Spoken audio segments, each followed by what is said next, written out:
ഇത്രയും പ്രായമായിട്ട് ഈ കളിക്കുടുക്ക വായിച്ചോണ്ടിരിക്കാൻ നാണമില്ലേ മോനെ നിനക്ക്? ഇത് വായിച്ചു നശിക്കാൻ അമ്മന്നല്ല വാങ്ങിച്ചത്. ഇപ്പഴേ ഇവന് കൊച്ചു പിള്ളേരുടെ സ്വഭാവമാണ്. എങ്ങനെ ഇവനെയൊക്കെ പിടിച്ച് പെണ്ണ് കെട്ടിക്കാവോ? ഓരോരോ ശീലങ്ങള് കാട്ടി തന്നത് അമ്മന്നല്ലേ. നിന്നെയൊക്കെ എന്താ ഇവളെയും കുട്ടി എല്ലാരും ഇങ്ങോട്ട്? എന്റെ കെട്ടിയോനെ ഇങ്ങോട്ട് ഇറക്കി വിടുതല്ലേ? ഏത് കെട്ടിയോൻ? ഞാൻ അച്ഛനെ കുറിച്ച് പറഞ്ഞപ്പോ അമ്മ വിശ്വസിച്ചില്ല. മിണ്ടാതിരിക്കടാ. നിങ്ങളുടെ ഈ ഇരിക്കുന്ന മോൻ കൊച്ചുണ്ണി. ഒരു പെട്ടവളെ ഇറങ്ങണി എന്റെ വീട്ടുമുറ്റത്തുനിന്ന്. ഞാൻ ഇവിടുന്ന് പോന്നെങ്കിലേ അതെന്റെ കെട്ടിയോനെ കൊണ്ടേ പോത്തുള്ളൂ. നിങ്ങളുടെ മകന്റെ ഗർഭം വയലിട്ടോണ്ടാ ഈ പാവം പെണ്ണ് വന്നിരിക്കുന്നത്.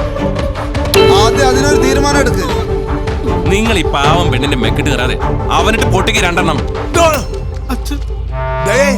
എന്റെ മോനെ പറ്റി അനാവശ്യം പറഞ്ഞാലുണ്ടല്ലോ സകലത്തിന്റെയും നാപരിഞ്ഞു കളയും ഞാൻ. താൻ ഞങ്ങളുടെ മെക്കിട്ട് കയറണ്ടേ, തന്റെ മകനെ വിളിച്ചു നോക്കി അപ്പൊ അറിയാൻ സത്യം. കൊച്ചുണ്ണി ഇങ്ങോട്ട് ഇറങ്ങി വരാ വരാൻ. ഇവര് പറഞ്ഞത് വല്ല സത്യമുണ്ടോ? എനിക്കൊന്നും അറിയില്ല അച്ഛാ. അവളെന്താ കണ്ടൊക്കെ പറയുന്നു. കൊടുക്ക എന്നിട്ട് ഞാൻ എന്റെ അടുത്തത് നീ വെറുതെ തമാശ കളിക്കരുതാ. അത് ശരി, ഇപ്പൊ അങ്ങനായോ? ഞാൻ നിന്നെ പൊന്നു പോലെ നോക്കിക്കോളാം, നിന്നെ കല്യാണം കഴിച്ചോളാം, നമുക്ക് ജനിക്കുന്ന കുഞ്ഞിന് നിന്റെ അച്ഛന്റെ പേരിട്ടോളാം എന്നൊക്കെ പറഞ്ഞിട്ടല്ലേ നിങ്ങൾ ഈ കടുകൈ ചെയ്തത്?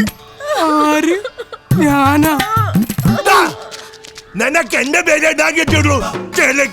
എന്നാലും നീ പാവം പെണ്ണിന്റെ കഞ്ഞൂടി മുടിച്ചു കളഞ്ഞോടാ. ഇനി ഇവളെ എങ്ങനെ ജീവിക്കും? എന്റെ പൊന്നു രാമേട്ടാ, എന്റെ അച്ഛ, എന്റെ അമ്മ എന്നെ വിശ്വസിക്ക്.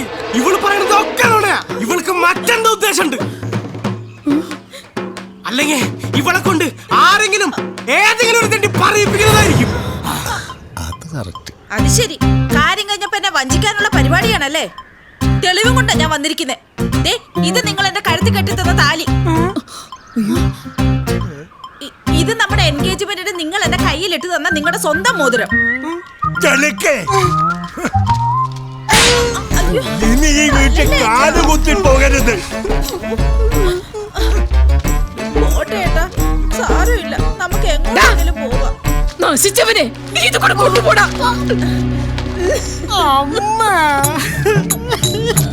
കരയാതേട്ടാ.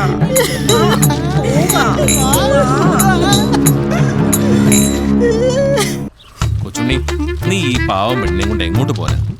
നിങ്ങൾ രണ്ടുപേരും കൂടി എന്റെ വീട്ടിലേക്ക് വരെ, ഞാൻ നോക്കിക്കോളാം. തനിക്ക് ഗോളടിക്കാൻ വേണ്ടി എന്നെ ഗോളിയാക്കല്ലേ? ഒറ്റ കുത്തുത്തില്ലണ്ടല്ല. അതെങ്ങനെ ശരിയാവും? ഈ പാവം പെണ്ണിന്റെ സംരക്ഷണം ഈ നാട്ടുകാരുടെ ഉത്തരവാദിത്തമല്ലേ?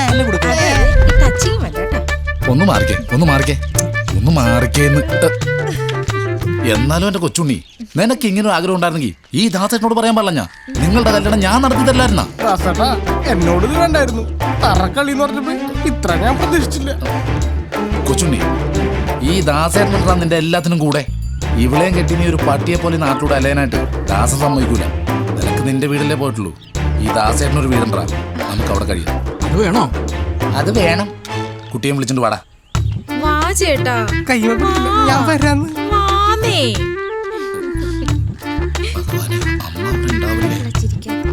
രണ്ടടത്തോട്ടാ. നിങ്ങളെല്ലാം കൂടി അങ്ങോട്ട് കെട്ടിക്കയറി പോവാ. ഇനിയെങ്കിലും അവരൊന്ന് വെറുതെ വിട്. ഇന്നൊരു നല്ല ദിവസമായിട്ട് മാളുവിന്റെ കൈ കൊണ്ടുണ്ടാക്കി എന്തെങ്കിലും ഒരു മധുരം കഴിച്ചിട്ടേ ഞങ്ങൾ മടങ്ങി പോകുന്നുള്ളൂ. എവിടെ മാളു? ഇനിയിപ്പോ ഇതിന്റെ പേരിൽ മാളുവിന്റെ കൈ കൊണ്ടുണ്ടാക്കിയ സദ്യ അണ്ണാക്കിട്ട് കേട്ടിട്ടാ നിങ്ങൾ പോകും. ഒരൊറ്റ ഒരെണ്ണം വേലിക്കകത്ത് കയറി പോരുത്. പൊയ്ക്കോ അവിടുന്ന്. സദ്യ കയറ്റാൻ വന്നേക്കും. ഇന്ന് രാത്രി നടക്കും. നിങ്ങൾ ചേട്ടൻ സന്തോഷായടാ.